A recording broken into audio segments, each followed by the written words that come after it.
જે દાડા પોણિયાર દેરા તારો દીવો કર્યો એ દાડથી દેવી તે જોડો પહેર્યો લક્ષ્મીજીના ઘેર જઈને અમારા માટે દેવી તમે તો માડી રૂપિયોનો કોથળો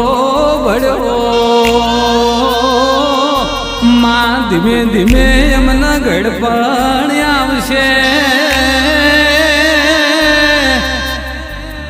ઓખનું નૂર ન શરીરનો સાથ છૂટી જશે એ દાડ મારી ઓર રાખવા માટે મારો માવીતર નહીં હોય તારા 24 કલાક મારા ભેરું મારી ચેર તારે રહેવું પડશે